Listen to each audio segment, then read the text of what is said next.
বন্ধুরা, আজ তোমাদের কাছে দুধ চিংড়ি রেসিপি নিয়ে এসেছি। দেখো, চিংড়ি মাছগুলোকে ধুয়ে বেছে হলুদ নুন মাখিয়ে রেখেছি, এটাতে হলুদ পড়বে না।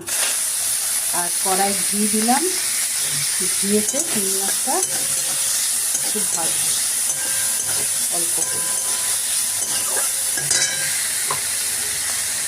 এবারে বাটনার মধ্যে দিলাম দুটো ছোটো ছোটো পেঁয়াজ, কাঁচা লঙ্কা দুটো তিনটে, একটু আদা, একটু রসুন আর একটা টমেটো। এটা মিক্সিতে পেস্ট। এবারে কড়াতে দিলাম একটু সাদা তেল।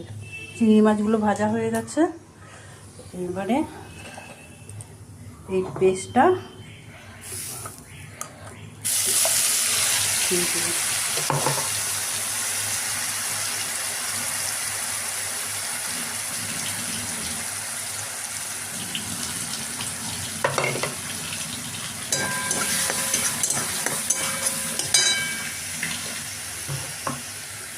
মিক্সির বাকি ধোয়া জলটাও দিয়ে দিলাম।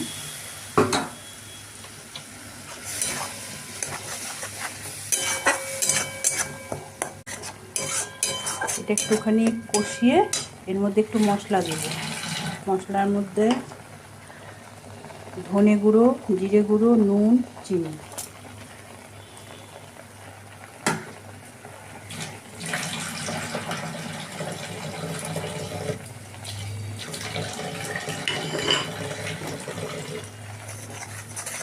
একটু ভালো করে কষিয়ে নিই।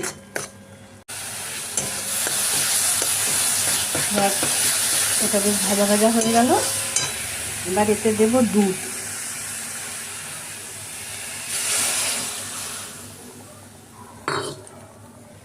ব্যাস, এবার এর মধ্যে চিংড়ি মাছগুলো ঢেলে দিলাম। হয়ে গেল আজকে আমার। একটু ফুটে যাক দুধ চিংড়ি। তোমরা যদি এরম করে কেউ না করে থাকো, একবার করে খাবে, দেখবে হেভি টেস্ট। আর এই চিংড়ি মাছটা ঘি দিয়ে ভাজলে। দেখো, চিংড়ি মাছটা আমার হয়ে এলো। এবারে দেবো একটু ঘি, গরম মশলা। ঘি আর গরম মশলা একসাথে করে নিয়েছি।